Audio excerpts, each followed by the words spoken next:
Hello Darts fans, Judgement night has come and gone in the Premier League and we lost Raymond van Barneveld and now we get to the second stage of the league. I'm Dan Dawson in association with the Sportsman talking you through what to expect on night 10 of the Premier League of Darts.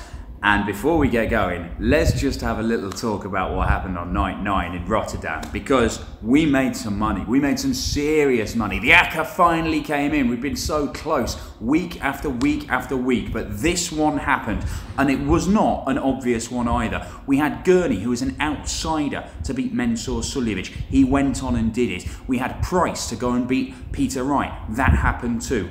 Rob Cross was in a spot to bother against Jeffrey Dawson and the 11,000 Dutchman screaming him on, but Rob Cross did manage to get that job done for us, 3 out of 3. Then MVG took on Barney. Now, Barney, in his last ever Premier League game, just did not show up. We said that MVG would win, but crucially, we said we'd absolutely batter him. And with minus 3.5 legs, it still came in because he won 7-1. That got our odds for that individual bet up to 5-6. And then the acca in excess of 25-1 came in because once again, we backed an outsider. It was James Wade to beat Michael Smith, and it happened even though Michael Smith nearly hit a 9-darter in the very first leg. So, success, ladies and gents.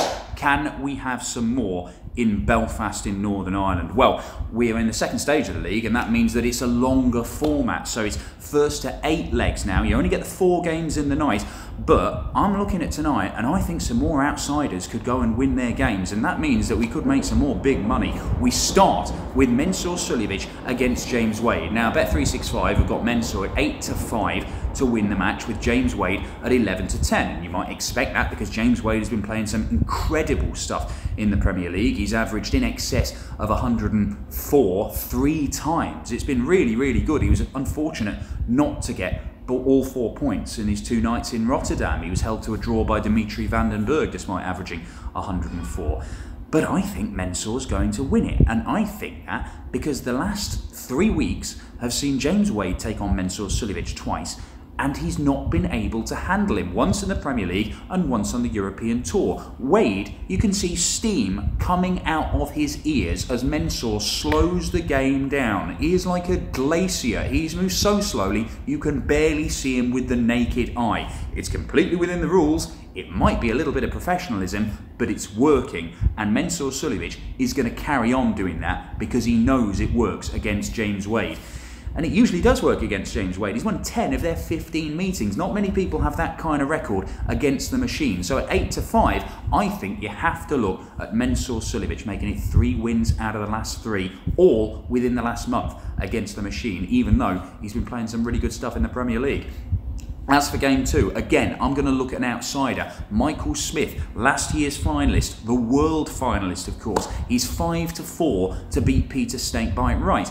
But Peter Wright is 7-5, and yes, Peter Wright has been inconsistent. Yes, Peter Wright had an awful time in Rotterdam, where he only averaged in the 80s on both nights and got well and truly battered in both of his games. But in between that, we have seen some decent stuff from Peter Wright in the European Tour. He's been doing his usual thing of averaging in the high 90s.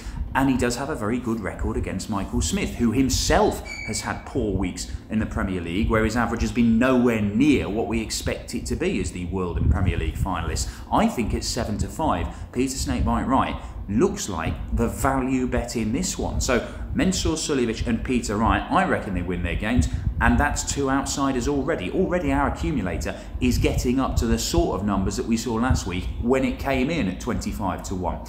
Now this is a really intriguing game. Rob Cross and Daryl Gurney. Rob Cross flying high in the league, playing absolutely incredibly. He is joint top of the table. He probably should have beaten Mensur Suljovic last Wednesday on the opening night in Rotterdam. He did beat Jeffrey Dawson. Had he beaten Mensur, having gone 5-1 up, then he would be top of the table. As it is, he's in second place on leg difference to Michael van Gerwen. But Daryl Gurney is now the world number 3. He won his first European Tour title at the weekend. He beat world champions along the way, 3 in a row, before seeing off Rapid Ricky Evans in the final. And one of those world champions that he beat was Rob Cross. It is 4-4 in their head-to-heads, but Daryl Gurney is looking very, very solid right now. At the start of this Premier League campaign, I said that the bookies had completely got it wrong. They said he was an 80-1 shot to win the title. Well, right now, he's world number 3, he's won his first Euro Tour, and he is winning games in the Premier League. He's beaten Van Gerwen, he's beaten Raymond van Barneveld in Rotterdam last week, and I think he can go on and beat Rob Cross to make it a stunning little spell of form for Superchin. And at 2-1 compared to 10-11 for Rob Cross, odds on, you've got to look at Daryl Gurney for that. You have to look at the value for these bets.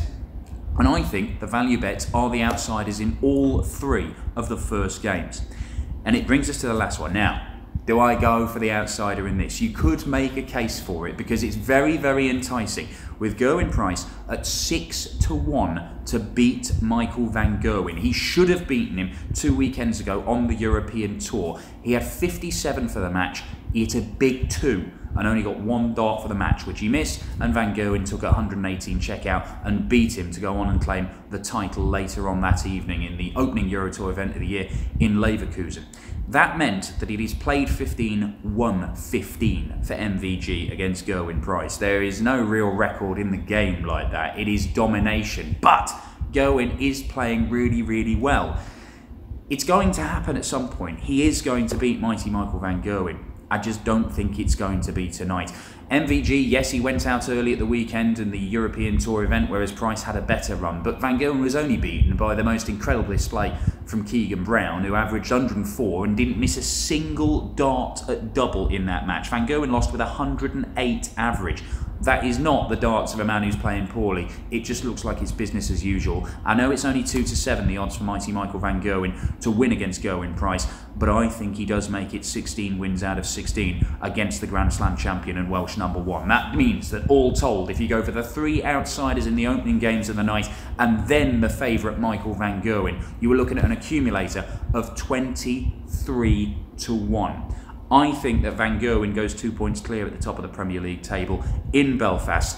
I think that is because the hometown hero, Daryl Gurney, the Northern Irish #1 and the world #3 will beat the world #2 and continue this fabulous run of form that he is on. If that happens, we could well be on for another big win. After a huge accumulator landed just 7 days ago, we could be in the money again.